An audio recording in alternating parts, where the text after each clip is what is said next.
আল্লাহর হাবিব যখন মদিনায় চলে গেলেন, 6টি বছর পরে আল্লাহর হাবিব মদিনা জীবন যাপন করেছেন। এমন সময় আল্লাহ তাকে স্বপ্নে দেখালেন, নবী হে, যেই মক্কা ছেড়ে আপনি মদিনায় চলে এসেছেন নবী, আপনি আবার মক্কায় যাবেন, বাইতুল্লাহ আল্লাহর ঘর আপনি জিয়ারত করবেন। সুবহানাল্লাহ।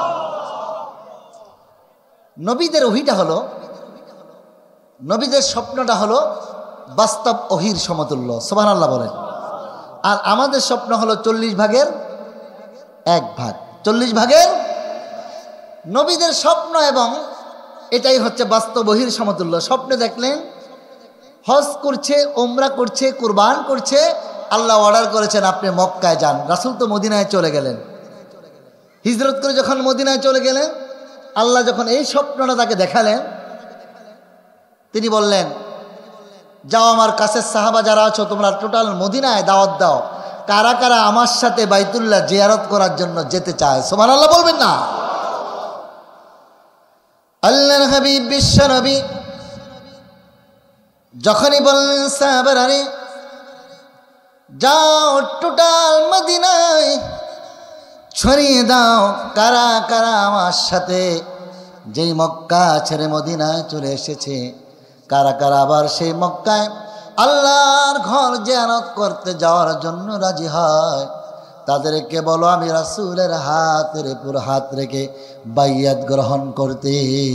সুবহানাল্লাহ। বাইয়াত গ্রহণ করার জন্য অসংখ্য সাহাবাদের ভিতরে মাত্র 1400 সাহাবা। কতজন? সবাই বলেন তো কত? 1400 সাহাবা রাজি হলেন।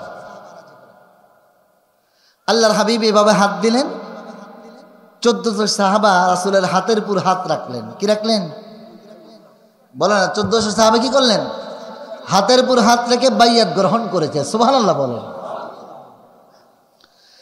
আল্লাহর নবী বিশ্ব নবী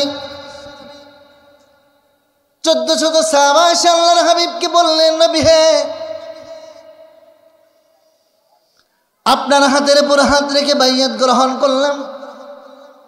আল্লাহ জিবরিলকে ডাক দিয়ে বলে, ও জিবরিল, জলদি করে চলে যা জিবরিল, আমার বন্ধুকে জানিয়ে দে, ইন্নাল্লাযীনা ইউবাইউনাকা ইন্নামা ইউবাইউনাল্লাহ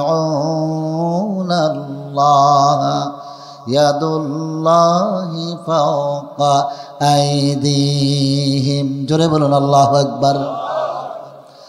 জিবরিল, আমার বন্ধুকে জানিয়ে দাও, জিবরিল রে, আমার বন্ধুর হাতের উপর হাত রেখে যারা বাইয়াত গ্রহণ করলো, ইয়াদুল্লাহি ফাওকা আইদিহিম, তারা যেন আমার বন্ধুর হাতের উপরেই শুধু হাত রাখলো না, তাদের হাতের উপর আমি আমার স্বয়ং আল্লাহর হাত তাদের হাতের সাথে। 1400 সাহাবা ইন্নাল্লাযীনা ইউবাইউনাকা যখন বাইয়াত গ্রহণ করলেন, আল্লাহ বললেন, নবী হে, এটা শুধু আপনার হাত না, আপনার হাতের উপর তারা হাত রাখছে এটা এমন নয়, ইয়াদুল্লাহি ফাওকা আইদিহিম, তাদের হাতের উপরে আমার আল্লাহর হাত। জোরে কোন সুবহানাল্লাহ। বলেছেন কে? আরেকটু জোরে বলতে হবে, কে বলেছেন? আল্লাহ বলেছেন, ইয়াদুল্লাহি ফাওকা আইদিহিম, তাদের হাতের উপর আমি আল্লাহর হাত। 1400 সাহাবা নিয়ে বাইতুল্লাহ জিয়ারত করার জন্য 1400 সাহাবা নিয়ে বাইতুল্লাহ জিয়ারত করার জন্য রওনা করেছে। রাসূল যে রওনা করলেন, এই সংবাদটা কাফেরদের কাছে কিছু মুনাফিকের মাধ্যমে পৌঁছে গেল। কাদের মাধ্যমে? সবাই কথা বলেন, সমস্যা আছে আপনাদের? কষ্ট হচ্ছে নাকি? তাহলে কোরআনের আলোচনা হচ্ছে সরাসরি, এই জন্য অন্য কোনো দিকে কান দেওয়া যাবে না, আলোচনা শুনতে হবে। 1400 সাহাবা নিয়ে রাসূল মক্কার অভিমুখে রওনা করেছেন। মক্কার কাফেরদের সাথে মারামারি করবে না বাইতুল্লাহ জিয়ারত করবে? একটু সবাই বলতে হবে, কি করবে? বাইতুল্লাহ জিয়ারত করবে। আল্লাহর হাবিব 1400 সাহাবা নিয়ে বাইতুল্লাহ জিয়ারত করার জন্য যখন রওনা হয়ে পড়েছেন, আল্লাহর হাবিবের রওনার খবরটা মক্কার কাফিরদের কাছে পৌঁছে গেল মুনাফিকদের মাধ্যমে। আল্লাহর হাবিবের সময় যেমনি মুনাফিক ছিল বর্তমানে আছে না নাই? সবাই বলুন আছে না নাই? বর্তমানে যেরকম মুনাফিক আছে, আল্লাহর হাবিবের সময় ওই সময় মুনাফিক ছিল। বিশ্বনবী একাই নামদার তাজদার মদিনা 1400 সাহাবা নিয়ে রওনা হয়েছেন। এই খবরটা যখন মক্কার কাফেরদের কাছে পৌঁছে গেল, মক্কার কাফেররা তারা বললেন আব্দুল্লাহ ছেলে মোহাম্মদকে, না না না, আব্দুল্লাহ ছেলে মোহাম্মদকে এই মক্কা এসে বাইতুল্লাহ জিয়ারত করতে দেওয়া যাবে না। নাউজুবিল্লাহ বলেন। আল্লাহর হাবিবকে বাধা দিলেন।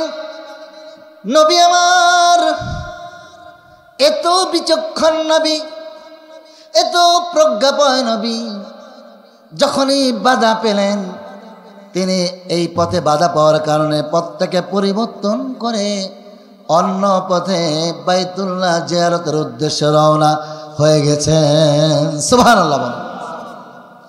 তাফসীর প্রমাণ করে খালিদ বিন ওয়ালিদ তখনও মুসলমান হয় নাই। কাফেরদের কাছে আবার খবর পৌঁছে গেল মুহাম্মদ পথ পরিবর্তন করেছে, এই পথে তাকে বাধা দেওয়া হয়েছে, অন্য পথে রওনা করেছে। আবার পথটা যখন পরিবর্তন হলো, খালিদ বিন ওয়ালিদের নেতৃত্বে অশ্বারোহী নিয়ে আল্লাহর হাবিবকে সামনে যেতে দিল না, বাধা দিল। আল্লাহর হাবিব বললেন সাহাবারা শোনা করে, মক্কার কাফেরদের সাথে আমাদের কোনো ঝগড়া নেই, ওদেরকে মারামারি করার জন্য আমরা যেতে চাই নাই। আমরা যেতে চেয়েছি একমাত্র ওই আল্লাহ যিনি বাইতুল্লাহর মালিক, ওই আল্লাহর হুকুম পালন করে বাইতুল্লাহ জিয়ারত করার উদ্দেশ্যে। সুবহানাল্লাহ বলুন। সূরা ইব্রাহিমের ভিতরে আল্লাহ বলেছেন ইন্নামা আমরুহু ইজা আরাদা শাইআন আইয়াকুলা লাহু কুন ফায়াকুন। আল্লাহ যখন কোনো কিছু তৈরি করার জন্য ইচ্ছা পোষণ করেছে, শুধু অনলি ফর বলেছে কুন, আর সেটা হয়ে গেছে ফায়াকুন। সুবহানাল্লাহ বলেন। কিন্তু এই কোরআনটাকে আল্লাহ কুন ফায়াকুনের মাধ্যমে সৃষ্টি করে নাই। দীর্ঘ 23 বছরে একটু একটু করে প্রেক্ষাপট অনুযায়ী বিশ্বনবীরপুর আল্লাহর এই কোরআনটাকে আল্লাহ নাজিল করে দিয়েছেন। সুবহানাল্লাহ বলেন। আসমানি কিতাবের ভিতরে যতগুলো কিতাব আছে, এর ভিতরে সবচাইতে মর্যাদাপূর্ণ কিতাবের নাম কি? সবাই বলতে হবে কি নাম? কোরআন। আল্লাহর পক্ষ থেকে যত নবী কিংবা রাসূল এসেছেন, এর ভিতরে সবচাইতে মর্যাদাপূর্ণ রাসূল কে? সবাই বলুন তো কে? মুহাম্মদুর রাসূলুল্লাহ সাল্লাল্লাহু। আল্লাহর এই সৃষ্টি জগতের ভিতরে 18,000 বলি, মোর অললেস কম বেশি যাই বলি, এর ভিতরে সবচাইতে শ্রেষ্ঠ মর্যাদাপূর্ণ সৃষ্টি হচ্ছে বিশ্বনবীর উম্মত। যেরকম সুবহানাল্লাহ। এটা কি আমি বলেছি না আল্লাহ বলেছে? কুনতুম খায়রা উম্মাতিন উখরিজাত লিন-নাস, ভাবে এই ফাল থেকে মাজহুলের সিগা দিয়ে আল্লাহ বলেছেন উখরিজাত, আমি বের করে নিয়ে আসছি একটা জাতিকে, যেই জাতিরা হলো শ্রেষ্ঠ জাতি। যেরকম সুবহানাল্লাহ। আমরা কি জাতি? এই শ্রেষ্ঠ জাতি আল্লাহ আমাকে বানালেন। আমরা কি শ্রেষ্ঠ কাজগুলো করি? কথা বলেন না কেন? শ্রেষ্ঠ কাজগুলো করি? আমরা মারামারি, কাটাকাটি, হানাহানি, একজনের গীবত আরেকজন, এই সেই প্র্যাকটিস, যা ইচ্ছা তাই করে বেড়াচ্ছি। এর একটা জবাবদিহিতা আছে না নাই? আজ না হয় কাল জবাবদিহিতা দিতে হবে কি হবে না? কথা বলুন, হবে কি হবে না? মানুষ সঠিক পথের সন্ধান পাবে। এজন্য আল্লাহ তাআলা তার তরফ থেকে এই কোরআনুল আজিমটাকে আল্লাহ নাজিল করে দিয়েছেন। সুবহানাল্লাহ বলেন। এবং এই কোরআনের একজন জীবন্ত কোরআন যিনি হচ্ছেন মুহাম্মদুর রাসূলুল্লাহ। দুরূদ শরীফ পড়তে ভয় পান নাকি? একটু জোরে পড়েন সাল্লাল্লাহু। কারণ রাসূলের উপরে যদি কেউ একবার দুরূদ পড়ে 10টা রহমত নাজিল হয়, 10টা মর্যাদা আল্লাহ বাড়িয়ে দেন। আপনার কি মর্যাদা বাড়াক এটা চান না? তাহলে দুরূদটা একটু দূরে পড়া যাবে তো? ঠিক আছে, আল্লাহ কবুল করুক, বলুন আমিন। এই কুরআনুল কারীমটাকে আল্লাহ নাজিল করে দিয়েছেন এই জন্য যাতে করে মানুষ সঠিক পথের সন্ধান পায়। আল্লাহ বলেছেন আল্লাহু বিযাল্লামিল লিল আবিদ। আল্লাহ নেকদি বললেন আমি এমন গাফিল নয়, আমার বান্দার প্রতি আমি জুলুম করতে পারি না। সুবহানাল্লাহ। ওয়াকুল্না আনিল খালকি গাফিলিন। আল্লাহু আকবার। আমি আমার সৃষ্টির প্রতি অমনোযোগী না, আমি সৃষ্টির প্রতি অবশ্যই মনোযোগী, যাতে করে আমার এই বান্দারা সঠিক পথের সন্ধান পায়, দুনিয়ার সফরটা শেষ করে আল্লাহর জান্নাতে চলে যায়। সুবহানাল্লাহ। এই জন্য আল্লাহ একটি কিতাব দিয়েছেন, যে কিতাবটার নাম হলো কুরআনুল। এই কিতাব আজ থেকে 1450 বছর আগে আল্লাহ নাজিল করে দিয়েছেন। তখন যেমন ছিল এখনো এরকম আছে, কিয়ামত পর্যন্ত একই রকম থাকবে। There is no change in this Quran. ঠিক না ঠিক? এই কোরআনের কোনো পরিবর্তন, কথা বলেন না, কোনো পরিবর্তন, পরিবর্ধন, সংযোজন, বিয়োজন কোনোটাই করা সম্ভব নয়। আল্লাহ বলেছেন এই কোরআনটাকে আমি তোমাদের জন্য একটা সংবিধান, জীবন বিধান হিসাবে আমার তরফ থেকে আমি মনোনীত করে দিয়েছি। সুবহানাল্লাহ।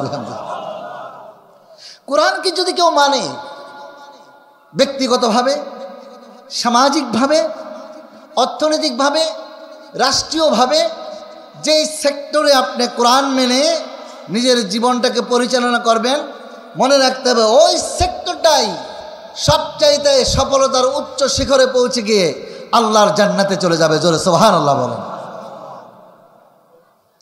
কারণ এই কোরআনের ভিতরে কোনো ভুল নেই। এই কোরআনের ভিতরে ভুল নেই, এটা কি আমার কথা না আল্লাহর কথা? ভুল তো দূরের কথা, কোনো সন্দেহ নাই। এটা কি আমি বলেছি না আল্লাহ বলেছে? সবাই বলেন না কেন? কে বলেছে? আল্লাহ বলেছে।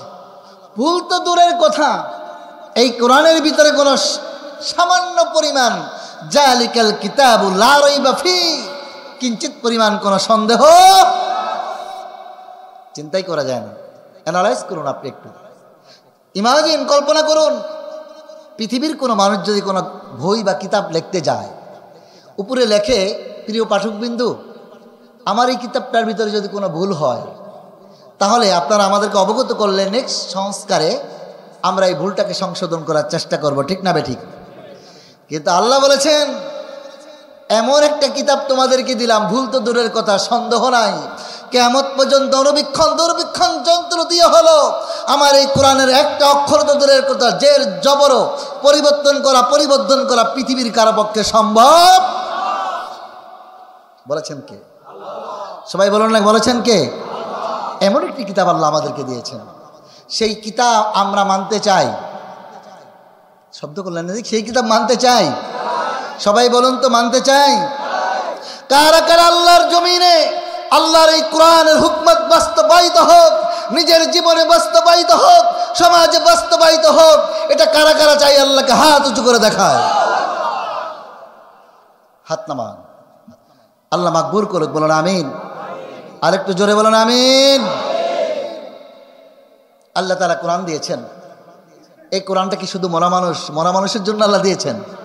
মানুষ মরবে আর তার কবরের পাশে যায় শুধু কোরআন তেলাওয়াত করবে, অবশ্যই এটা ভালো, খারাপ না, কিন্তু শুধু এটার জন্যই তো আল্লাহ দেয় নাই।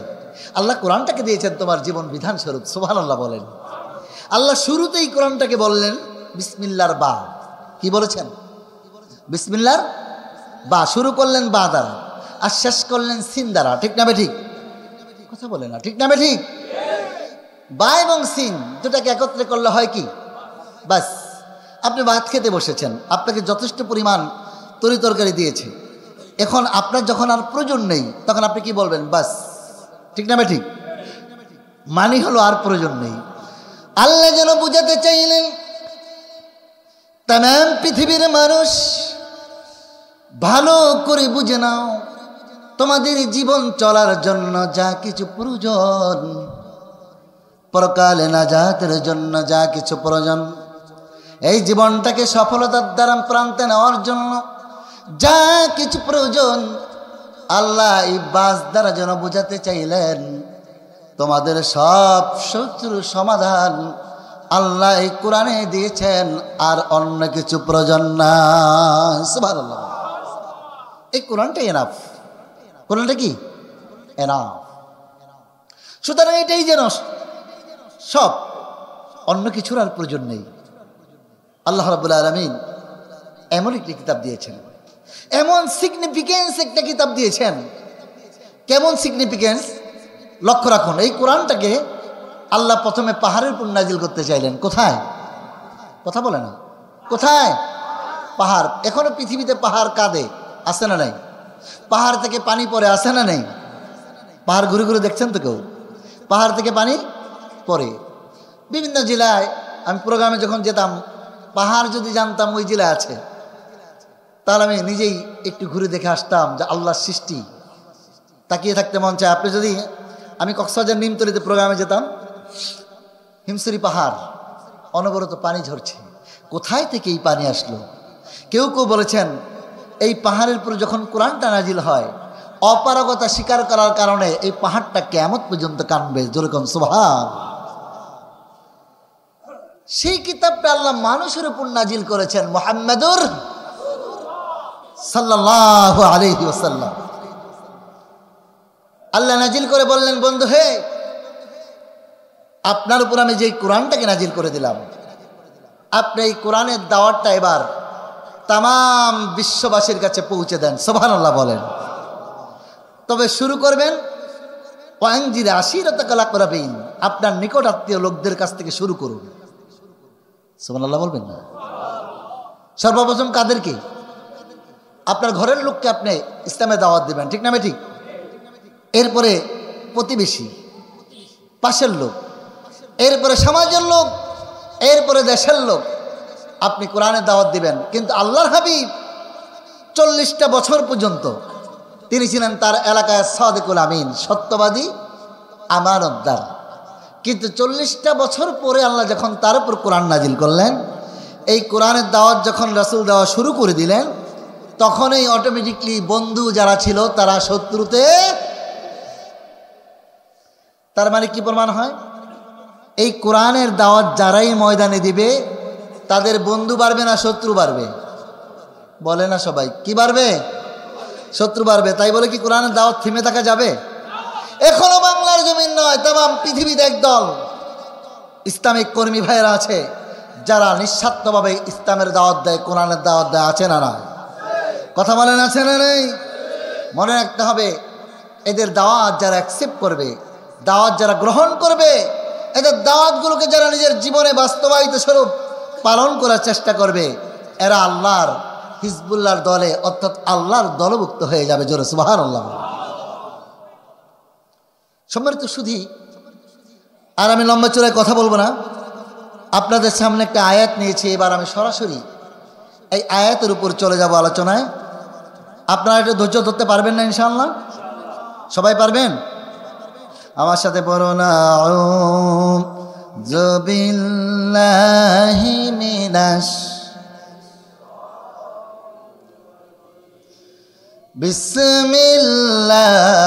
বিসমিল্লাহির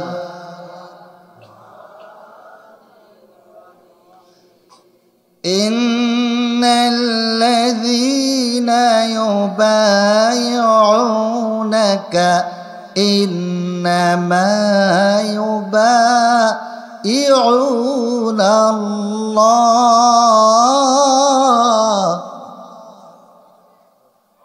ইয়াদুল্লাহি ফাওকা আইদিহিম। সাদাকাল্লাহুল আযীম। আল আখির আল আয়া। আমি যে আয়াতটা নিয়েছি সূরা ফাতহুন থেকে, 26 নম্বর পারায় 11 নম্বর পৃষ্ঠায়। যারা তাফসীর বুঝেন বাসা যে তাফসীরটা মিলাবেন। সূরা ফাতহুন, ফাতহুন শব্দের অর্থ হলো বিজয়। বলুন কি? সবাই বলুন তো কি? আমরা কি ইসলামের বিজয় চাই? সবাই চাই, মন থেকে চাই না শুধু মুখ দিয়ে? অন্তর, কথা বলেন না কেন? অন্তর দিয়ে চাই। আল্লাহ কবুল করে বলেন আমিন। এই সূরাটা মাদানিয়া, অর্থাৎ এখানে আরেকটা বিষয় আমাকে স্পষ্ট করতে হয়। অন্যান্য নবীদের ক্ষেত্রে যেমন মুসা আলাইহিস সালামকে আল্লাহ বলছে, মুসা তুমি তুর পাহাড়ে যাও, তুমি পাহাড়ে আসো, আমি এখানে ওহী নাজিল করব। কিন্তু আমার রাসূলের মর্যাদা আল্লাহ এত বাড়াইছেন, এত বাড়িয়ে দিয়েছেন। আমার রাসূল যখন মক্কা ছিল মক্কায় নাজিল করেছে, যখন মদিনায় ছিল তখন মদিনায় নাজিল করেছে। তার মানে রাসূলকে এই কথা বলে নাই আপনি মদিনায় গেলেন কেন, মক্কায় আসেন ওহী নাজিল করব, এটা বলে নাই। বলেছে এটা, হে জিবরিল, আমার বন্ধু এখন মক্কায় আছে, মক্কায় তো ওহীর বাণী নিয়ে যা। আমার বন্ধু মদিনায় গিয়েছে, মদিনায় যা। খবরদার আমার বন্ধুকে ওখানে আসা দরকার নেই, বন্ধু যেখানে আছে ওখানেই তুই কোরআনের ওহীটা নিয়ে যা। জোরে কোন আল্লাহু আকবার। এটা রাসূলের মর্যাদার খাতিরে, সুবহানাল্লাহ বলবেন না? একমাত্র তার মর্যাদার খাতিরে। এ নবী এমন একজন রাসূল, আল্লাহ তাআলা তার মর্যাদা, তার সম্মানের খাতিরে জিবরিলকে বলেছে তুমি বন্ধু যেখানে আছে ওখানেই যাও। কিন্তু পৃথিবীর অন্য কোনো নবীর ক্ষেত্রে এটা আল্লাহ করে নাই, শুধু করেছে মুহাম্মাদুর। তারই সুবাদে এই সূরা হচ্ছে মাদানিয়া সূরা। এই সূরাটা কর্মিক নম্বর অনুযায়ী কোরআন শরীফে যে 114টি সূরা আছে তার ভিতরে অন্যতম একটি সূরা। বিশাল একটা প্রেক্ষাপট নিয়ে আল্লাহ তাআলা এই সূরাটাকে নাজিল করেছেন। আল্লাহর হাবিব বিশ্বনবী আকাই নামদারে মাদিনা যখন এই ইসলামের দাওয়াত শুরু করলো, কাফেরদের এটা ভালো লাগলো না। এখনো পৃথিবীতে একদল লোক পাবেন কোরআনের কথা বললে গাও জ্বালাপালা করে, আছে না নাই? আসতে বলবেন না, আছে না নাই? এখনো পৃথিবীতে আছে। আমার অসংখ্য মাহফিল 144 দ্বারা জারি হয়েছে, তো আমি সেদিকে বাড়াচ্ছি না। আমি বলছি এই কোরআনের কথা বললে এখনো কিছু লোক শৈলের জ্বালাপালা দিয়ে ওঠে। কিন্তু আমি প্রথমেই বলেছি কোরআনটা হচ্ছে আল্লাহর, এই কোরআনটা কোনো দলের না, ঠিক না বেঠি? সুতরাং আমি কোরআন থেকে কথা বলবো। যদি কারো পায়ে লাগে, কারো গায়ে লাগে, কারো মাথায় লাগে, কারো নাকে লাগে, কারো চোখে লাগে, বুঝতে হবে যার যেখানে লেগেছে তার ওখানে সমস্যা। কিন্তু আমি বলবো কার কথা? জোরে বলেন, আমি কার কথা বলবো? এর থেকে সত্য কথা আকাশের নিচে জমিনের উপরে আর কিছু হতে পারে? আল্লাহ রাব্বুল আলামিন বিশ্বনবীর উপর এই সূরাটাকে একটা প্রেক্ষাপট অনুযায়ী নাজিল করেছেন। অত্যন্ত গুরুত্বপূর্ণ একটি সূরা। আল্লাহর হাবিব যখন কোরআনের দাওয়াত দেওয়া শুরু করলেন, শত্রুতার বেড়ে গেল। কোনো অ্যাঙ্গেলেই রাসূলের দাওয়াতটা, কথা বলা যাবে না, রাসূলের দাওয়াতটা বন্ধ করা যায়নি। দারুন না দাওয়াত একটা মিটিংয়ে বসলো 24 জন সদস্য। কতজন? সবাই বলে না কতজন? এর ভিতরে একজন ছিল যিনি হচ্ছেন ফাসাজাদু ইল্লা ইবলিস। সিরিয়ার একটি লোকের আকৃতি ধরে বৃদ্ধ, একেবারে বৃদ্ধ জীর্ণ শীর্ণ অবস্থায় ওই মিটিংয়ে হাজির হয়েছে। কোন মিটিংয়ে? দারুন না দেওয়ার মিটিংয়ে হাজির হয়েছে। হাজির হওয়ার পরে সলা পরামর্শ করছে, মোহাম্মদকে তো জেল খাটালাম, অনেক কিছু করলাম, কিন্তু মোহাম্মদের দাওয়াত দেওয়া তো বন্ধ করতে পারছি না, কি সিদ্ধান্ত করা যায়? এক একজন এক এক পরামর্শ দিছে, বিদ্যা কিছু বলে না। তো সবাই বলতেছে মুরব্বী আপনি কিছু বলেন। কি বলছে? মুরব্বী আপনি কিছু বলেন। মুরব্বী আপনি একটু ভাব নিল, সে বলল এখন কি আর মুরব্বীদের কথার দাম আছে? নাউজুবিল্লাহ, এরকম আছে না নাই? এখন কি আর মুরব্বীদের কথার দাম আছে? এখন তো সবই ইয়ংদের কথা। মানে নিজের একটু ক্রেডিটটা বাড়ানোর চেষ্টা করছে, যাতে করে তাকে বলে না আপনি বলেন। এখন সবাই উপস্থিত, সবাই বলতেছে না একটু বলুন। আমি আর বুড়া মানুষ কি বলবো, তোমরাই সিদ্ধান্ত নাও। আসলে তিনি হলেন কে? কথা বলেন না কেন? কে? ইবলিস। তিনি একটু ভাব নিয়ে, সবাই বলতেছেন আপনি যেটা বলবেন সেটাই মানব। সে পরামর্শ দিল, মোহাম্মদকে তো অনেক কিছু করলা, বন্ধ তো করতে পারলা না, তাকে শেষ করে দাও। নাউজুবিল্লাহ বলেন, কি করে দাও? কিন্তু মোহাম্মদ এসেছেন কার তরফ থেকে? আর জোরে বলেন কার? সে আল্লাহ আছে না নাই? সে আল্লাহ আছে না নাই? মোহাম্মদ ইব্রাহিমের সন্তান, আমরা ইব্রাহিমের সন্তান। সুতরাং ইব্রাহিমের সন্তানদেরকে আগুনের ভয় দেখাইয়া, মৃত্যুর ভয় দেখিয়ে কোনো লাভ নাই, কারণ ওরা মরার জন্য মাথা পেতে দিতে জানে। আল্লাহু আকবার। সম্মানিত সুধী, বুদ্ধি দিল, এর শেষ করে দাও। কি করে দাও? শেষ করে দাও। আল্লাহ তাকে সেভ করে কিভাবে দেখুন।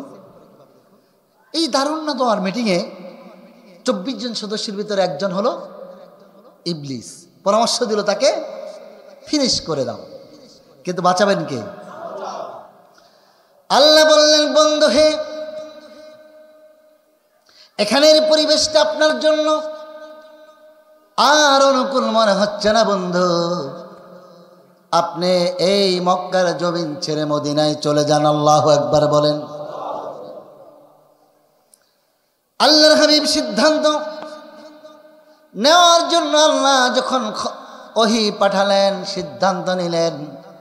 কাফেরদের মিটিং একটা সিদ্ধান্ত হলো, মুহাম্মদকে যিনি হত্যা করতে পারবে 100 লাল উট তাকে পুরস্কৃত করব। নাউজুবিল্লাহ বলেন। 100 কি উট? লাল উট। ওটা খুব দামি উট ছিল ওই সময়কার। তাকে পুরস্কৃত করা হবে। তখন বিভিন্ন গোত্র থেকে যুবকদেরকে বাছাই করা হলো। যুবকরা বলা হলো, তোমরা যদি হত্যা করতে পারো মোহাম্মদকে, 100 কি উট বলে না দেখি, কি উট? লাল উট। বিভিন্ন যুবকরা রাসূলের ঘরের চতুর্পাশ দিয়ে জড়ো হয়ে হত্যা করার জন্য প্রস্তুত গ্রহণ করেছে। বাঁচানোর মালিক কে? আরেকটু আসতে বলেন, কে মালিক? সে আল্লাহ আছে না নাই? একটু দুর্বল হয়ে গেছে নাকি? নাউজুবিল্লাহ কইবেন না। আল্লাহ কি দুর্বল হয়েছে? আল্লাহ যেমন ছিল এমন আছে কিয়ামত পর্যন্ত, না শুধু সব সময় আল্লাহ একই রকম থাকবেন। আল্লাহু আকবার বলেন।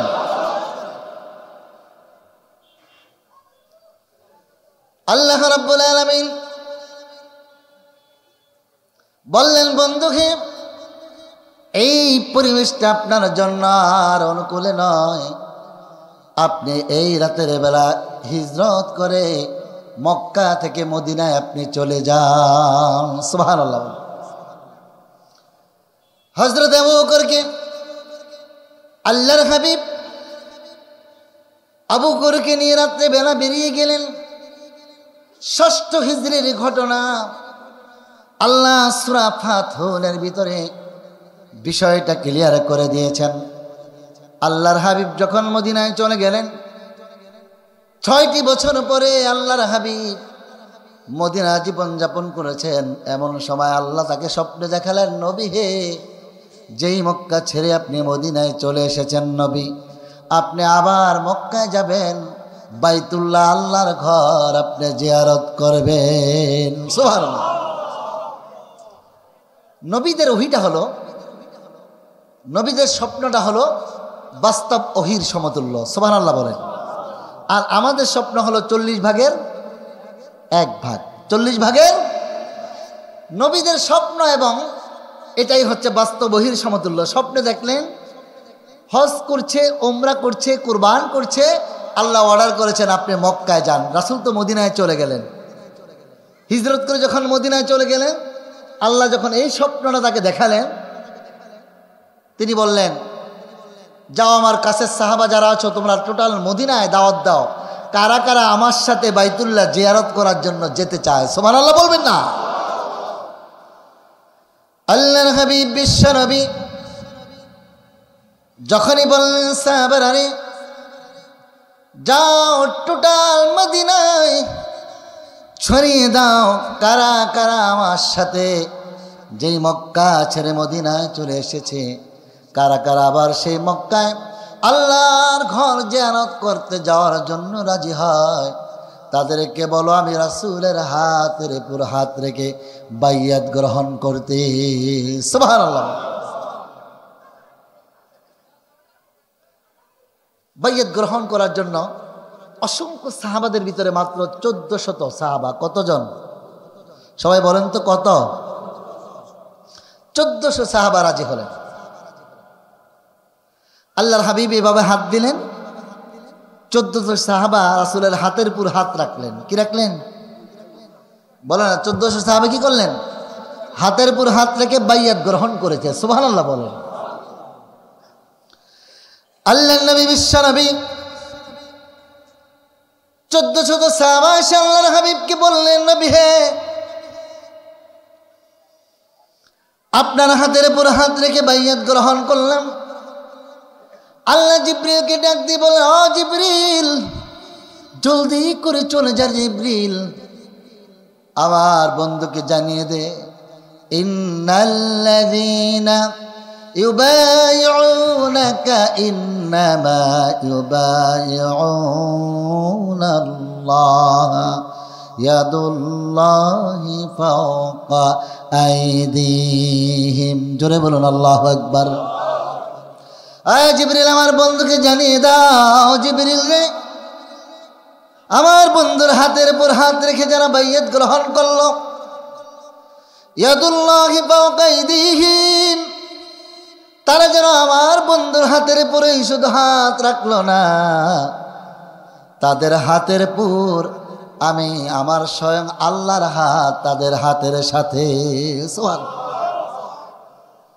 1400 সাহাবা ইন্নাল্লাযীনা ইউবাইউনাকা যখন বাইয়াত গ্রহণ করলেন, আল্লাহ বললেন, নবী হে, এটা শুধু আপনার হাত না, আপনার হাতের উপর তারা হাত রাখছে এটা এমন নয়, ইয়াদুল্লাহি ফাওকা আইদিহিম, তাদের হাতের উপরে আমায় আল্লাহর হাত। জোরে কোন সুবহানাল্লাহ। বলেছেন কে? আরেকটু জোরে বলতে হবে, কে বলেছেন? আল্লাহ বলেছেন, ইয়াদুল্লাহি ফাওকা আইদিহিম, তাদের হাতের উপর আমি আল্লাহর হাত। 1400 সাহাবা নিয়ে বাইতুল্লাহ জিয়ারত করার জন্য 1400 সাহাবা নিয়ে বাইতুল্লাহ জিয়ারত করার জন্য রওনা করেছে। রাসূল যে রওনা করলেন, এই সংবাদটা কাফেরদের কাছে কিছু মুনাফিকের মাধ্যমে পৌঁছে গেল। কাদের মাধ্যমে? সবাই কথা বলেন, সমস্যা আছে আপনাদের? কষ্ট হচ্ছে নাকি? তাহলে কোরআনের আলোচনা হচ্ছে সরাসরি, এই জন্য অন্য কোনো দিকে কান দেওয়া যাবে না, আলোচনা শুনতে হবে। 1400 সাহাবা নিয়ে রাসূল মক্কার অভিমুখে রওনা করেছেন। মক্কার কাফেরদের সাথে মারামারি করবে না বাইতুল্লাহ জিয়ারত করবে? একটু সবাই বলতে হবে, কি করবে? বাইতুল্লাহ জিয়ারত করবে। আল্লাহর হাবিব 1400 সাহাবা নিয়ে বাইতুল্লাহ জিয়ারত করার জন্য যখন রওনা হয়ে পড়েছেন, আল্লাহর হাবিবের রওনার খবরটা মক্কার কাফিরদের কাছে পৌঁছে গেল মুনাফিকদের মাধ্যমে। আল্লাহর হাবিবের সময় যেমনি মুনাফিক ছিল, বর্তমানে আছে না নাই? সবাই বলুন, আছে না নাই?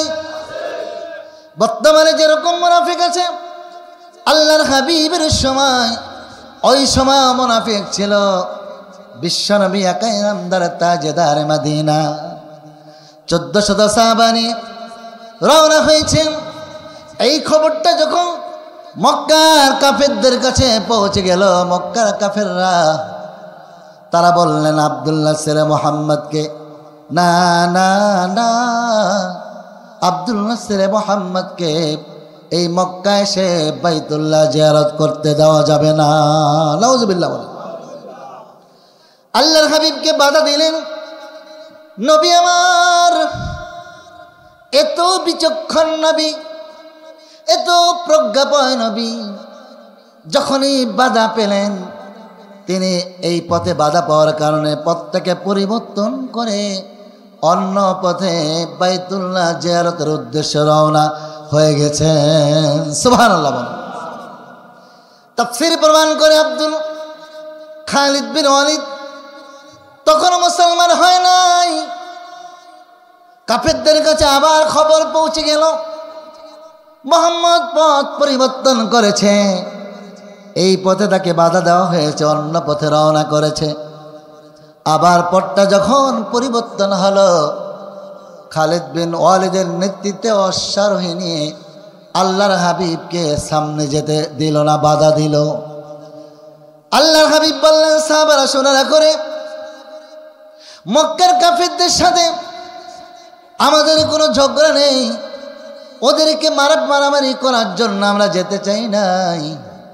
আমরা যেতে চেয়েছি একমাত্র ওই আল্লাহ যিনি বাইতুল্লাহর মালিক, ওই আল্লাহর হুকুম পালন করে বাইতুল্লাহ জিয়ারত করার উদ্দেশ্যে।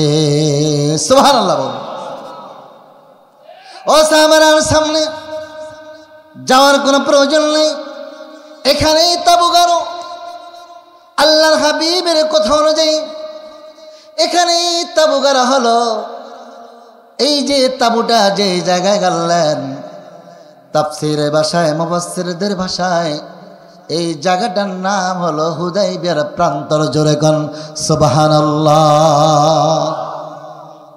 কি নাম? জোরে কোন কি নাম? হুদাইবিয়ার প্রান্তর। আল্লাহর হাবিব বলেন, আর দরকার নেই, থামো এখানে। ওরা যেহেতু বাধা দিচ্ছে, তাহলে আমরা যাব না। কি করব? আমরা যাব না, একটু ভেবে চিনতে অ্যাডভান্স হব। আল্লাহু আকবার বলেন। এমন একজন বিচক্ষণ নবী, এমন একজন বিচক্ষণ রাসূল, আল্লাহ বলেছেন যাকে আমি কুল কায়নাতের জন্য রহমাতুল লিল আলামিন হিসাবে মনোনীত করেছি। সুবহানাল্লাহ বলেন। এবং তার আদর্শটাকেই মানুষের ফলো করার জন্য, অনুকরণীয়, অনুসরণীয় করার জন্য আমি আল্লাহ এটাকে নির্ধারণ করে দিয়েছি। সুবহানাল্লাহ বলবেন না? তাহলে আমাদের আদর্শকে, মুহাম্মাদুর কথা বলেন, আদর্শকে আমাদের একমাত্র, শুধুমাত্র, কেবলমাত্র আমরা রাসূলের আদর্শেই আমরা অ্যাকসেপ্ট করবো। এছাড়া পৃথিবীর কোন মানুষের আমলাতন্ত্রের আদর্শ আমরা গ্রহণ করতে পারি? এটা সিলেক্ট করে দিয়েছেন কি? আল্লাহ সিলেক্ট করেছেন। আল্লাহর হাবিব বললেন, সাহাবারা রে, সামনে আর যাওয়ার প্রয়োজন নেই, এখানেই তাবু গাড়ো। তাবু যখন গাড়া হলো, আল্লাহর হাবিব সাহাবাদের কাছে বললেন, সাহাবারা রে, আমার বয়োবৃদ্ধ সাহাবাদেরকে একটু ডাক দাও, তাদের সাথে পরামর্শ করি। বয়োবৃদ্ধ সাহাবাদেরকে ডাক দেওয়া হলো। হযরত আবু বকর, হযরত ওমর, হযরত উসমান, হযরত আলী, এরকম যারা বিশিষ্ট সাহাবা, এরকম কিছু সাহাবাদেরকে নিয়ে আল্লাহর হাবিব বসলেন। আর সাহাবাদেরকে বললেন, ও সাহাবারা শুনে রাখো, আমরা মক্কার কাফেরদের সাথে ঝগড়া করার জন্য যাই নাই, মারামারি করার জন্য যেতে চাই নাই। আমরা যেতে চেয়েছি আল্লাহর ঘর বাইতুল্লাহ জিয়ারত করব, সেখানেও তারা বাধা দেয়। ঠিক না ঠিক? এখনো পৃথিবীতে এমন রাষ্ট্র আছে যেখানে মসজিদ ভাঙে মন্দির করে, আছে না নাই? আসতে বলবেন না, আছে না নাই? অথচ আল্লাহর হাবিব বলেছেন, বুইস্তুলি কাসরিন আসলাম, আমি রাসূল প্রেরিত হয়েছি মূর্তিকে ভাঙার জন্য, গড়ার জন্য নয়। সুবহানাল্লাহ বলবেন না? সুতরাং আমরা কখনোই মূর্তি গড়ার পক্ষে হতে পারি, এটা মুসলমান হতে পারে না। ঠিক না বেঠিক? আল্লাহর হাবিব বললেন, সামনে আর যাওয়ার প্রয়োজন নাই, গাঢ় তাবু। বয়োবৃদ্ধ সাহাবীদেরকে ডাকা হলো। বয়োবৃদ্ধ সাহাবারা আসলেন। রাসূল বললেন, দেখো, আমরা বাইতুল্লাহ জিয়ারত করতে যেতে চাই, ওদের সাথে মারামারি না, কাটাকাটি না, হানাহানি না, এগুলো কিছু না। আমরা আল্লাহর ঘর জিয়ারত করব, রিটার্ন ব্যাক করে আবার মদিনায় চলে আসবো। সেখানে ওরা বাধা দিয়েছে, কি করা যায় তোমরা বলো। হযরত আবু বকর বললেন, ইয়া রাসূলুল্লাহ, বাইতুল্লাহ জিয়ারত করবেন, আমরা বাইতুল্লাহ জিয়ারত করব, এটা আমাদের কোনো সিদ্ধান্ত নয়। এটা হচ্ছে একমাত্র আকাশের মালিকের সিদ্ধান্ত। জোরে কোন সুবহানাল্লাহ। সুতরাং আল্লাহ যেটা অর্ডার করেছেন, এনি হাউ, যে কোনো মূল্যেই হোক আল্লাহর অর্ডারকে বাস্তবায়িত করতে হবে। ইয়া রাসূলুল্লাহ, থামার কোনো সুযোগ নাই। আল্লাহর হাবিবকে যখন হযরত আবু বকর বললেন আমরা সামনে যাব, যেখানে বাধা আসবে সেখানেই প্রতিহত করব। আল্লাহু আকবার বলেন। আমরা যাচ্ছি ভালো কাজ করতে, আমরা চাই আল্লাহর জমিনে কোরআনের রাজত্ব কায়েম করার জন্য। এই জমিনের মালিক হলেন আল্লাহ, আকাশের মালিক হলেন আল্লাহ। সুতরাং এই জমিনে আল্লাহর হুকুম চলবে, এটাই তো স্বাভাবিক, ঠিক না বে ঠিক?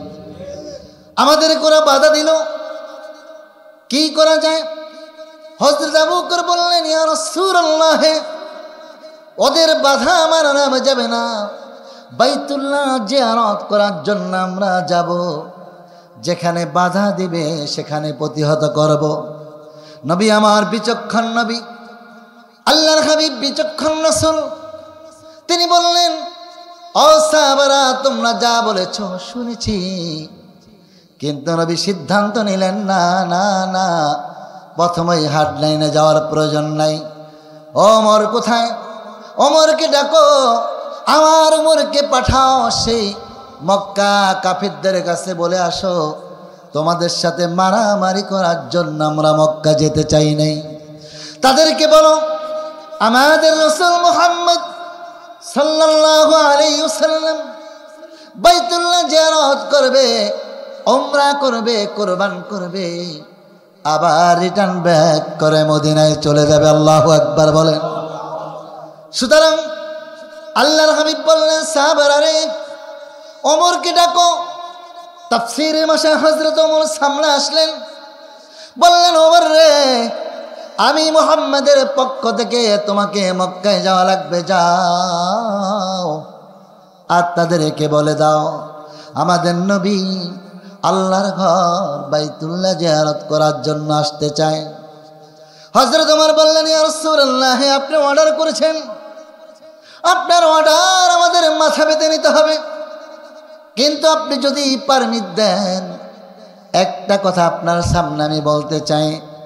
আপনি জানেন হিজরতের সময় সব সাহাবারা রাতের বেলা এসেছেন, একমাত্র আমি ওমর দিনের বেলা এসেছি। জোরে কোন সুবহানাল্লাহ। আমি ওমর যখন দিনের বেলা আসি, কাফেররা আমার সামনে দাঁড়ায় নাই, তারা আমাকে বাধা দেওয়ার সাহস করে নাই, কিন্তু মক্কায় এই মুহূর্তে একটা লোক আমার পক্ষে নাই। ইয়া রাসূলুল্লাহ, আমি যদি মক্কায় যাই কাফেররা আমাকে আঘাত করবে, আমার পক্ষ হয়ে প্রতিবাদ করবে, এরকম একটা লোক পাওয়া যাবে না। আমার মন বলেছে আপনি ওসমানকে পাঠালে ভালো হয়। সুবহানাল্লাহ বলে। ইয়া রাসূলুল্লাহ, আপনি যদি ওসমানকে পাঠান, এর অন্যতম কারণ হলো হযরত ওসমান, যার উপাধি হলো জ্ঞানী মানে ধনী। আল্লাহ বলেন শোনো, আমি আল্লাহ হলাম একমাত্র ধনী, আর পৃথিবীর সব মানুষ তোমরা হলো ফকির। বলেছেন কে? আল্লাহুল গনিয়্যু ওয়া আনতুমুল ফুকারা। আল্লাহু আকবার বলেন। আল্লাহ বলেন আমি একমাত্র ধনী, তোরা সব কি? ফকির, গরিব। হযরত ওমর বললেন ইয়া রাসূলুল্লাহ, যদি আপনি ওসমানকে পাঠান, কারণ ওসমানের পক্ষে অনেক লোক মক্কা আছে, এর অন্যতম কারণ হলো ওসমান ছিল একজন ব্যবসায়ী মানুষ। আর বর্তমান সমাজে দেখবেন ব্যবসায়ীদের সাথে সকল দলের একটা খাতির আছে না নাই? আসতে বলেন না কেন, আছে না নাই? যারা ব্যবসায়ী তাদেরকে সব মানুষের সাথে একটা সম্পর্ক তাদের আছে না নাই? আচ্ছা, আপনি যদি ওসমানকে পাঠান সেটাই বরঞ্চ ভালো হয়, কারণ ওসমান সেখানে যাবে, যাওয়ার পরে আপনার তরফ থেকে ছালাম মোবারক বলে এই কথাটা যদি বলে ওসমানের অত ক্ষতি হবে না। পরামর্শ দিলেন কে? হযরতে ওমর। আল্লাহর হাবিব বললেন, চমৎকার কথা বললে, সুন্দর কথা বলেছ, তোমার কথাটা পছন্দ।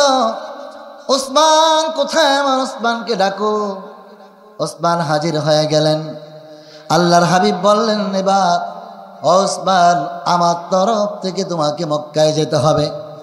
সেখানে গিয়ে আব্দুল্লাহ ছেলে মুহাম্মদ বিশ্বনবীর সালাম মোবারক তাদেরকে বলবে, আর এটাও বলে দিবে আমার নবী মুহাম্মদ তার সাহাবীদেরকে নিয়ে মারামারির জন্য আসতে চায় নাই, আল্লাহর ঘর বাইতুল্লাহ জিয়ারত করার জন্য মক্কা আসতে চায়। জোরে কোন সুবহানাল্লাহ। হযরত ওসমান মক্কায় চলে গেলেন। কাফেরদের কাছে ঘটনাটা খুলে বললেন। কাফেররা রেগে ফুঁসে অগ্নিশর্মা হয়ে গেলেন।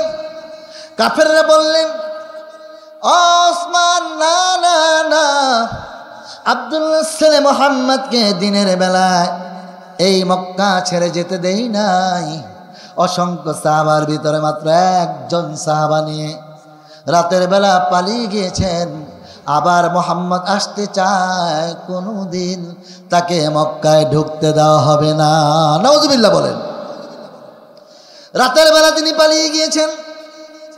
সঙ্গী ছিলেন কে? কথা কানা কে? আবু বকর। অসংখ্য সাহাবার ভিতরে একজন মাত্র সাহাবী নিয়ে রাতের বেলা যখন চলে গিয়েছেন, এবার সে যত আসতে চাইবে, না না না, তাকে সেই সুযোগ আর দেওয়া হবে না। যদি তোমার মন চায় তাহলে তুমি বাইতুল্লাহ জিয়ারত করে ওই মদিনায় ফিরত চলে যাও। জোরে বল আল্লাহু আকবার। হযরত ওসমান বললেন, ও মক্কার কাফেররা, ভাবলা কি করে?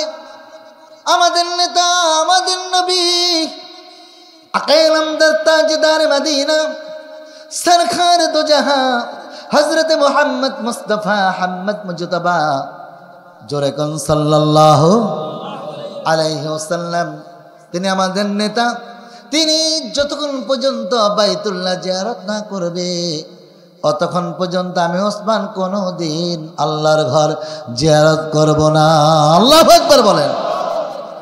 এক কথায় দুই কথায় হযরত ওসমানের সাথে তাদের তর্ক হলো।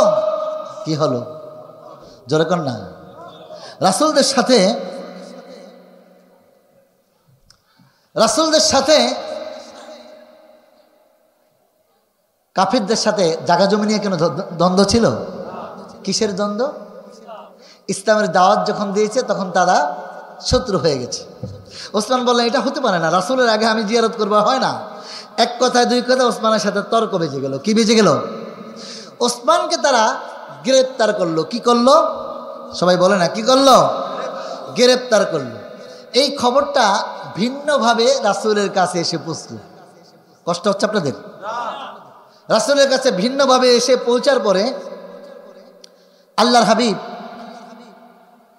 কষ্ট পেলেন। ভিন্নভাবে আসলো এভাবে যে ওসমানকে তারা হত্যা করেছে। আসলে ওসমান হত্যা হয় নাই, ওসমান হয়েছে গ্রেপ্তার। কি হয়েছে?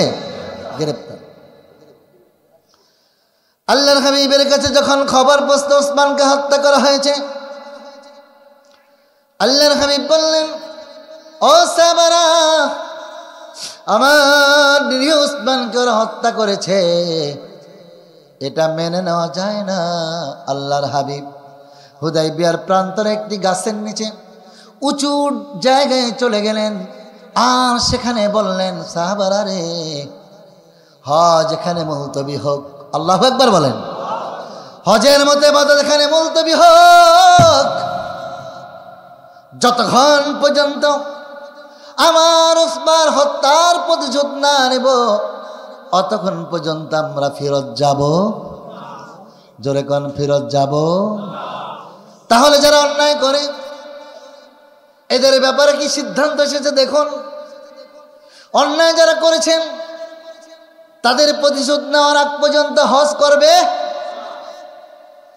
আল্লাহর হাবিব ওই পাহাড়ের উঁচু জায়গায় একটা গাছের নিচে যখন জ্বালাময়ী এক ভাষণ দিলেন আর বললেন, ও সাহাবারা, ওসমান হত্যার প্রতিশোধ নেওয়ার জন্য কে কে রাজি আছো? তারা আমার হাতের উপর হাত রেখে শপথ গ্রহণ করো। সুবহানাল্লাহ বলেন। সাহাবার সংখ্যা ছিল কতজন? বলে না কতজন?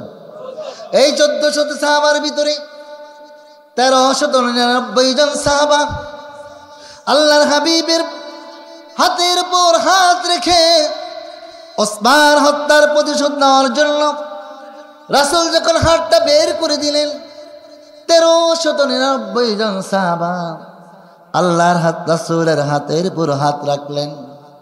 বিশ্বনবী সকলের হাতের উপর দিয়ে আবার বাম হাতটা তাদের সাথে যোগ করে দিলেন। সাহাবারা প্রশ্ন করলেন, ইয়া রাসূলুল্লাহ, আবার আপনি কেন এই হাতটা তাদের হাতের উপর দিলেন?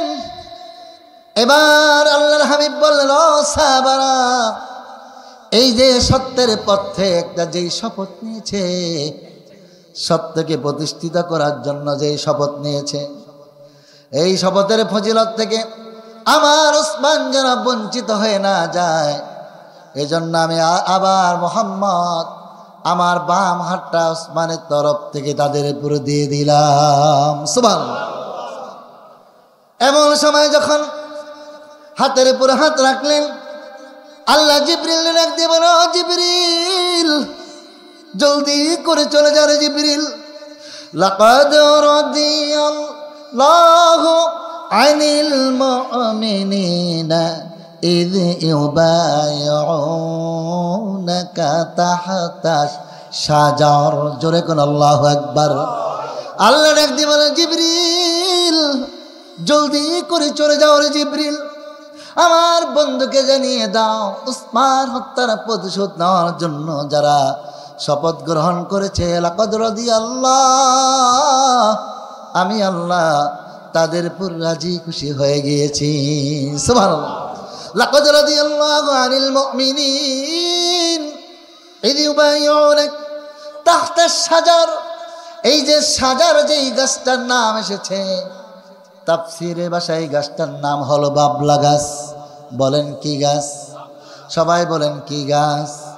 এই যে বাবলা গাছের নিচে জিবরিল রে জলদি করে চলে যা, আমার বন্ধুকে জানিয়ে দে, এই যে বাবলা গাছের নিচে আমার বন্ধুর হাতের উপর হাত রেখে সত্যকে প্রতিষ্ঠিত করার জন্য, ওসমান হত্যার প্রতিশোধ নেওয়ার জন্য যারা শপথ গ্রহণ করলো, আমি আল্লাহ লাকাদ রাদিয়াল্লাহ তাদের উপর রাজি খুশি হয়ে গেলাম। সুবহানাল্লাহ।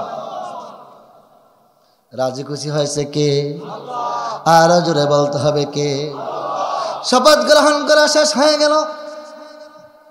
এমন সময় কিছু সাহাবা আল্লাহর হাবিবের কাছে চলে আসলেন আর বললেন, ইয়া রাসূলুল্লাহ, আমরা ওসমান হত্যার প্রতিশোধ কি নেব?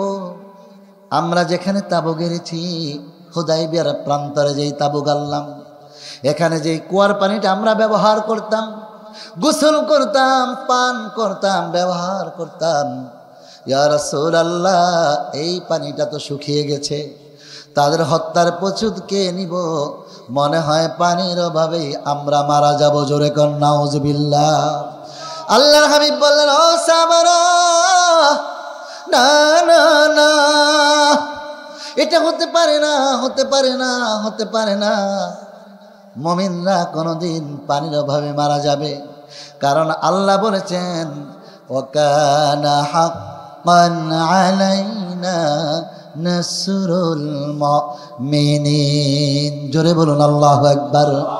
আল্লাহ বলেছেন, ওয়াকানা হাক্কান আলাইনা নাসরুল মুমিনিন। আল্লাহ বলেছেন, মুমিনদের জন্য যারা ইসলাম মানবে, কোরআন মানবে, নামাজ পড়বে, হক মতো জীবনকে পরিচালিত করবে, এই যারা মুমিন হবে এদের জন্য সাহায্য করা আমি আল্লাহর জন্য ওয়াজিব হয়ে যায়। জোরে কোন সুবহানাল্লাহ। ও সাহাবারা, ভয় পাওয়ার কিছু নাই রে, টেনশন করার কিছু নেই। সাহাবা শুনে রাখো, টেনশন করো না, বিচলিত হয় না, ভেঙে পড়ো না, ইসলামের উপর কমত থাকো, আমি আল্লাহ তোমাদের গলায় বিজয়ীর মালা পরিয়ে দিব। জোরে কোন আল্লাহু আকবার।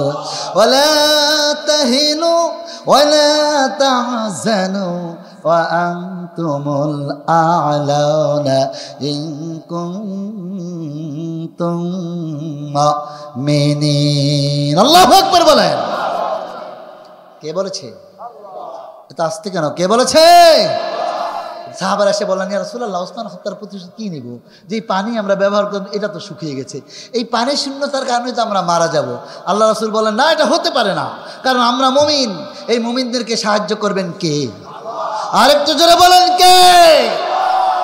সুতরাং আমরা মুমিন হতে রাজি আছি, ইমানদারদের সাথে আমরা আছি, ইসলামের পক্ষে আমরা আছি। কারা কারা ইসলামের পক্ষে আছে আল্লাহকে হাত উঁচু করে দেখায়। হাত নামা। আল্লাহ আমাদের কবুল করে বলেন আমিন। আল্লাহর হাবিব বললেন, যাও এটা কাজ করো, সাহাবীদের কাছ থেকে দেখো জমানো কোনো পানি আছে কিনা, একটু একটু করে পানি নিয়ে আমার কাছে একটু পাত্র ভরে পানি নিয়ে আসো। বুখারীর হাদিস, এখানে সুন্দর চমৎকার তিনটা বর্ণনা করেছেন যে পানি যখন পাত্রে ভরে পানি আনলো, আল্লাহর হাবিব এই পাত্রের ভিতরে যখন এইভাবে দুইটা আঙ্গুল ঢুকিয়ে দিলেন, তাফসীর প্রমাণ করে, বুখারীর হাদিস সাক্ষী, আল্লাহর হাবিবের হাতের আঙ্গুলের ফাঁক দিয়ে জোয়ারের মতো পানি বের হওয়া শুরু হয়ে গেল। আল্লাহু আকবার বলেন। কেমন বরকতপূর্ণ রাসূল। এই জন্য আল্লাহ বলেছেন, বন্ধু, আমি আল্লাহ যত বড় জগতের রব, আমি আপনাকে বানিয়েছি অত বড় জগতের রহমত। জোরে সুবহানাল্লাহ কর। আল্লাহ নিজের ক্ষেত্রে বলেছেন, আলহামদুলিল্লাহি রাব্বিল আলামিন, গোটা আলম জগতের জন্য আমি রব। আর আপনার শানে ব্যবহার করেছি, ওমা আরসালনাকা ইল্লা রাহমাতুল লিল আলামিন। সুবহানাল্লাহ বিহামদি। বুখারীর হাদিস প্রমাণ করে, আল্লাহর হাবিব যখন এই পাত্রের ভিতরে আঙ্গুল যখন ঢুকিয়ে দিলেন, আঙ্গুল ঢুকিয়ে দেওয়ার পরে রাসূলের হাতের আঙ্গুলের ফাঁক দিয়ে জোয়ারের মতো পানি হয়ে পাত্রটা ভরে গেল।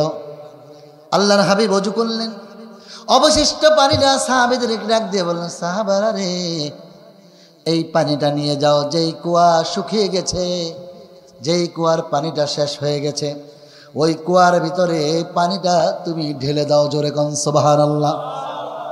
বুখারীর হাদিস প্রমাণ করে, আল্লাহর হাবিবের ওযু করা,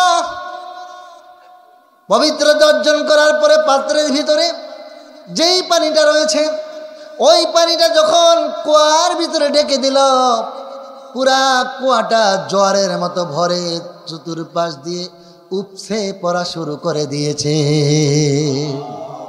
এজন্য আল্লাহ বলেছেন, বন্ধু হে, আমি আপনাকে রহমত স্বরূপ বানিয়ে দিয়েছি, আমি আপনাকে রহমাতুল লিল আলামিন বানিয়েছি। আপনি হলেন রহমাতুল লিল আলামিন। আপনি যখন পৃথিবীতে চলে যাবেন, সুতরাং রহমতের দরজাগুলো বন্ধ হয়ে যাবে, কিন্তু আমি আপনাকে জিন্দা নবী রাসূল বানিয়েছি, স্থান পরিবর্তন করেছি। কিন্তু মনে রাখবেন, আপনার উম্মতের জন্য কিয়ামত পর্যন্ত রহমতের ধারা অব্যাহত রেখে দিলাম। সুবহানাল্লাহ। আল্লাহর হাবিবের হাতের ওযু করার পানি অবশিষ্ট অংশ পাত্রের ভিতরে যখন, ওই কুয়ার ভিতরে যখন ফেলে দিলেন, কুয়ার ভিতরে পড়ার সঙ্গে সঙ্গে কুয়াটা ভরে টুইটুম্বুর হয়ে গেল। আল্লাহর হাবিব সাহাবাদেরকে নিয়ে বসে আছেন। এমন সময় কাফেরদের পক্ষ থেকে একজন চলে আসলেন বিশ্বনবীর কাছে। যিনি আসলেন তার নাম, তাফসীরের ভাষায় তার নাম হলো বুদাইল। কি নাম? বুদাইল। কি নাম? দেখছেন নাম কি? এই নামটা শুনলে ভালো লাগে না খারাপ লাগে? কথা বলেন। আবু জাহেলের নামটা শুনলে ভালো না খারাপ? ফেরাউন, নমরুদ, জোরে করেন না কেন? এই ফেরাউন নমরুদের কাহিনীগুলো আল্লাহ কোরআনে তুলে ধরেছেন। কেন? আল্লাহ বলেছেন ফেরাউন চলে যাবে, নমরুদ চলে যাবে, এর বংশধর কিয়ামত পর্যন্ত থাকবে। আল্লাহু আকবার বলবেন না? এই জন্য শিক্ষার জন্য আমি তুলে ধরেছি। আবু বকর, ফেরাউনের নাম শুনলে ঘৃণা হয়, নমরুদের নাম শুনলে ঘৃণা হয়, আবু জাহেলের নাম শুনলে ঘৃণা হয়। আবার আপনারা কারো নাতির নাম শখ করে নমরুদ রাখছেন নাকি? আসেনি এনে কেউ? তার নাতির নাম নমরুদ। ফেরাউন, আবু জাহেল, উতবা, আবু বকর, আসতে বলেন কেন? আছে না নাই? ওমর, ওসমান কিয়ামত পর্যন্ত থাকবে। আল্লাহু আকবার বলবেন না? রাখবেন কে? কারণ এই পৃথিবীতে যারা নেয়ামত প্রাপ্ত হয়েছে কিয়ামত পর্যন্ত তাদের জন্য মানুষ দোয়া করবে। সুবহানাল্লাহ কোন? আর যেই কুলাঙ্গারগুলো পৃথিবীতে অভিশপ্ত হয়েছে, মানুষ তো দূরের কথা, দেশ তো দূরের কথা, পৃথিবীর কেউ তাদেরকে দেখতে পারবে না। ঠিক না বেঠি? এই ফেরাউনের লাশ, এই ফেরাউন যখন ডুবে মারা যায়, লোহিত সাগরের ভিতরে যখন ডুবে যায়, পানি আল্লাহর কাছে দরখাস্ত করে, আল্লাহ গো, এই কুলাঙ্গারের লাশটা আমি পানিতে রাখতে চাই না। কোথায় রাখতে চায় না? পানিতে। আল্লাহকে, পানি তোর দোয়া মঞ্জুর। সুবহানাল্লাহ কয় না?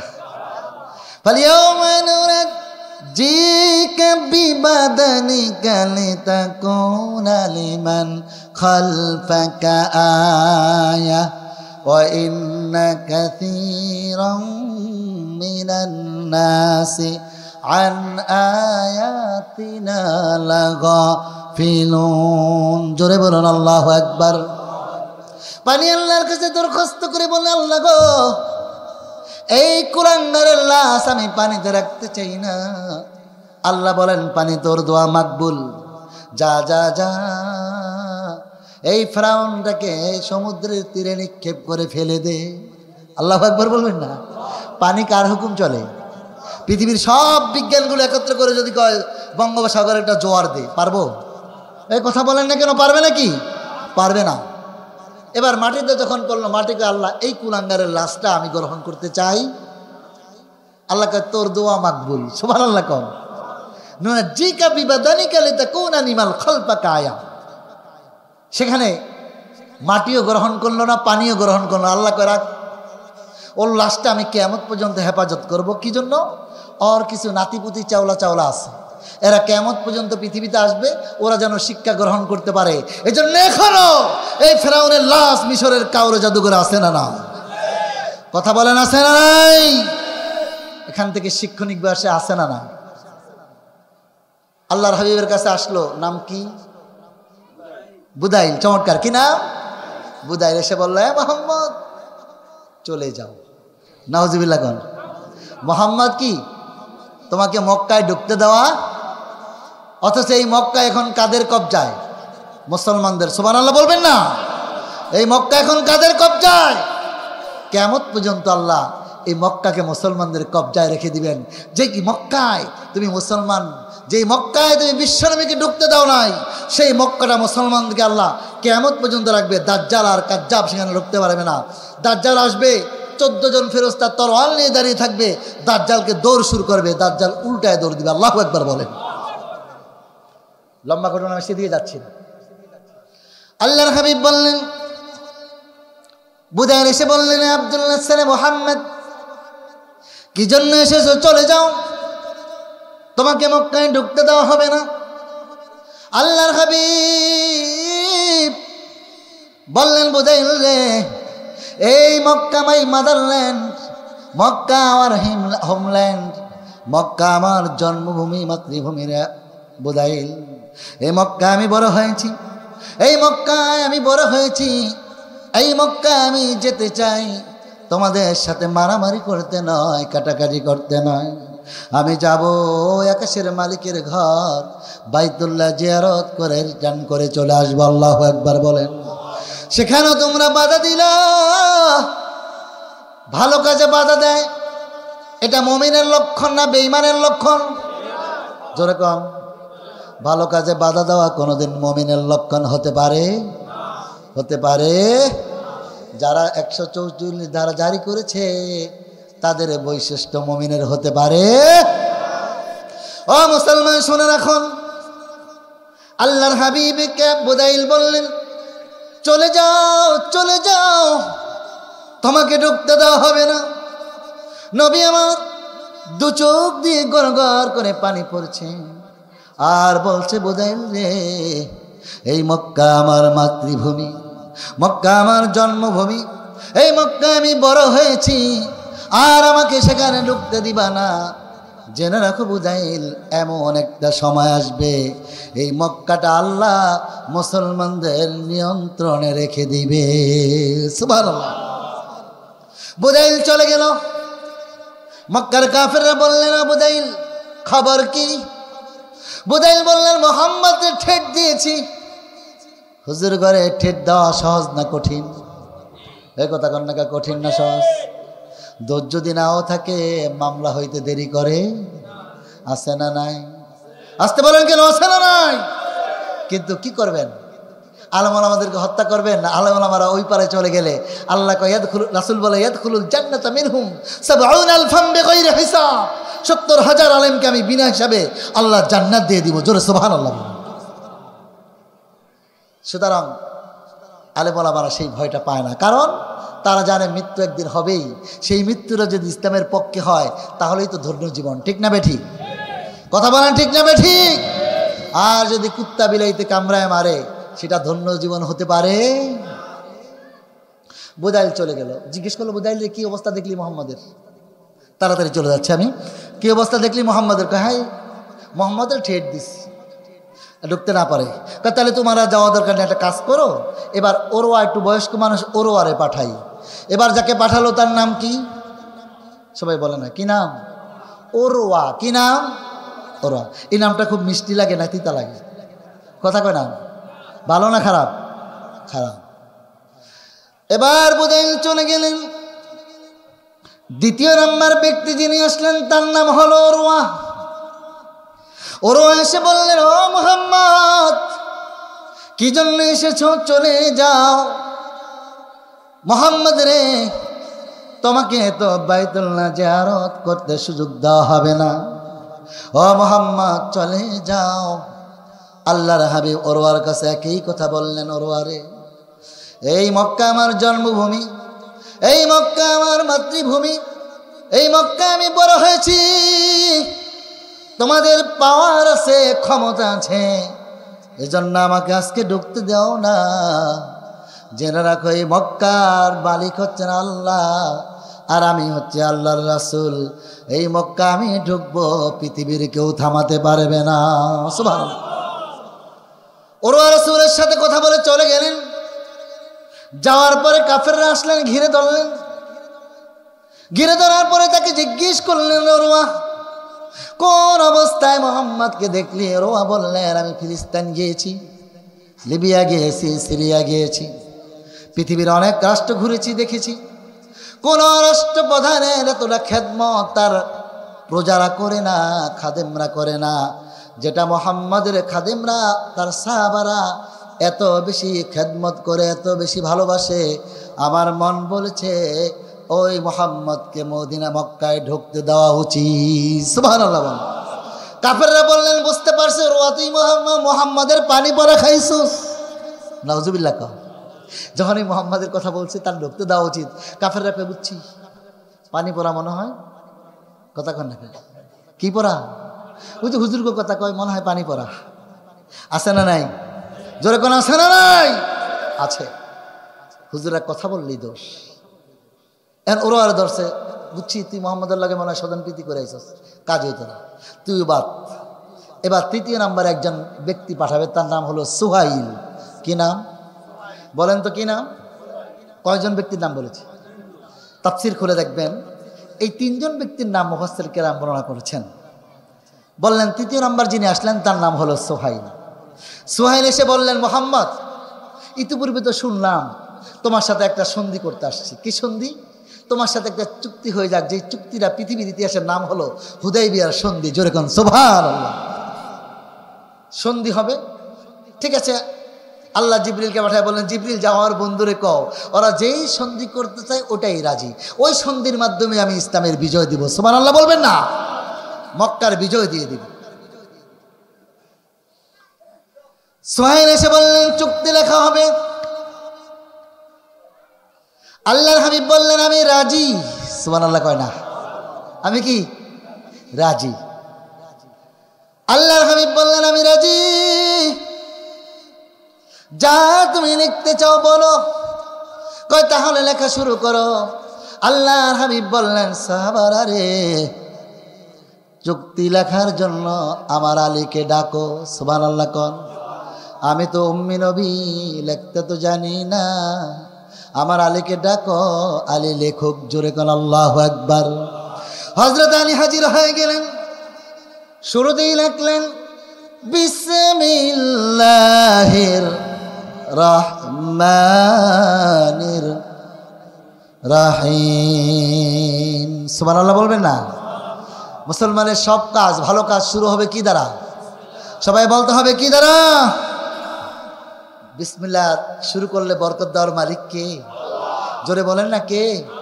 সে আল্লাহ আছে? আছে তো? আল্লাহ একই রকম আছে? আল্লাহু আকবার।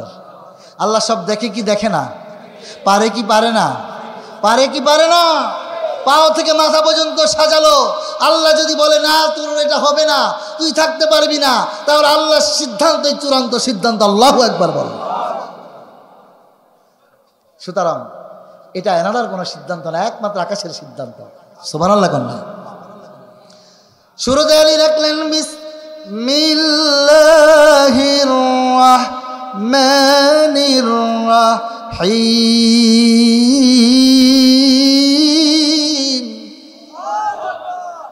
আলী যখন শুরুতে লিখলেন বিসমিল্লাহির রাহমানির রাহিম, সুহেল কইল মানির রহমান? রহমান আবার কে? মোহাম্মদ। আমি তো রহমান চিনি না, আমি চিনি আল্লাহকে। আল্লাহু আকবার বলেন।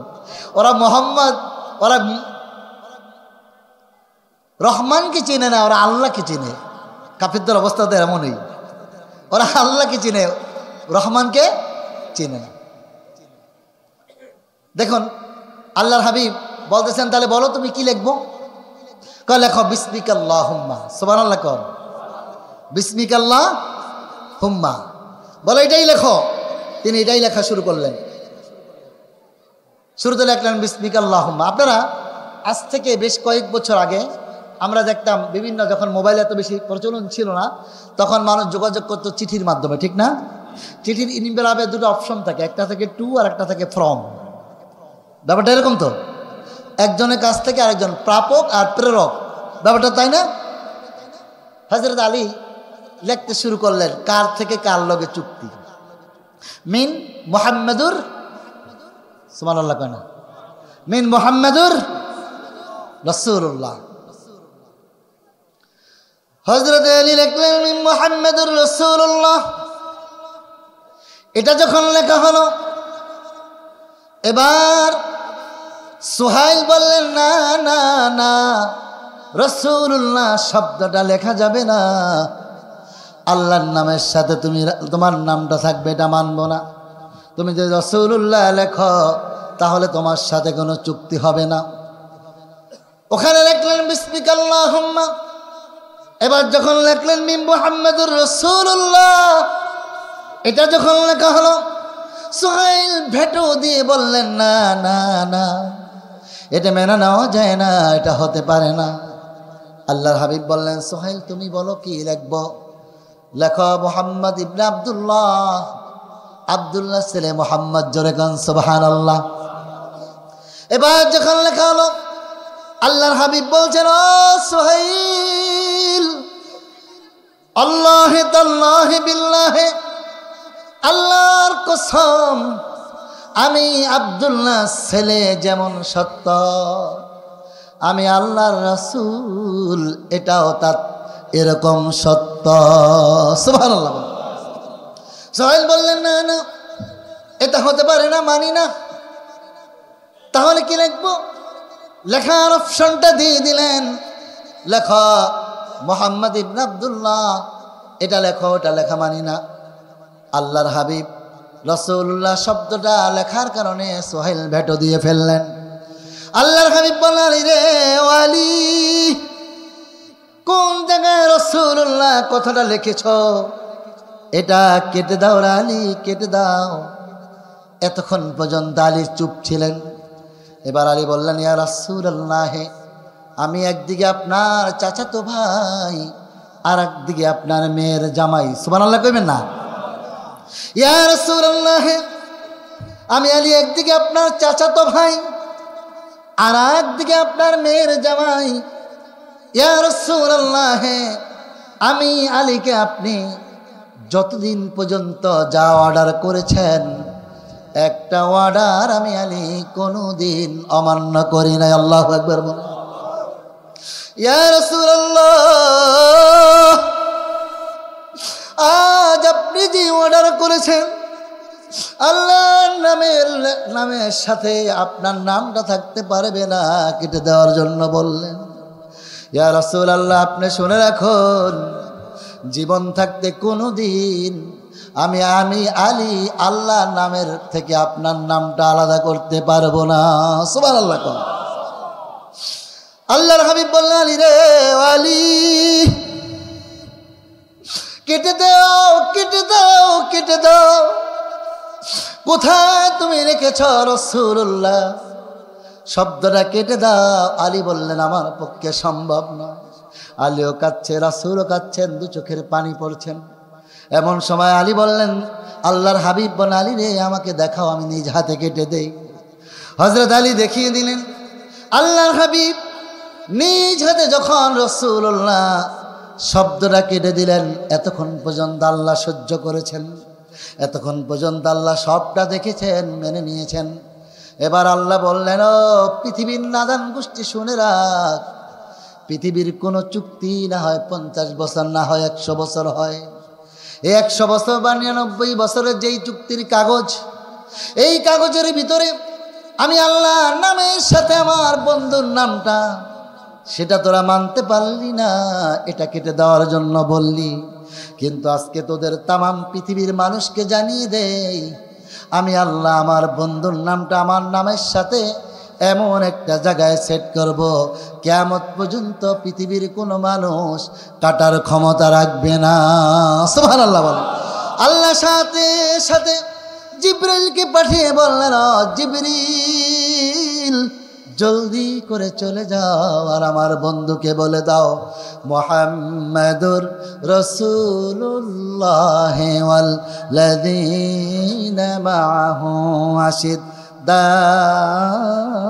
আলাল কুফফার রুহামাউ বাইনাহুম তারাহুম রুকআন সুজদান يبتغون فضلا من الله ورضوانا سيماهم في وجوههم من أثر السجود ذلك مثلهم في التوراة ومثلهم في الإنجيل كزرع أخرج شطأه فآزره فاستغلظ فاستوى على سوقه يعجب الزراع ليغيظ بهم الكفار وعد الله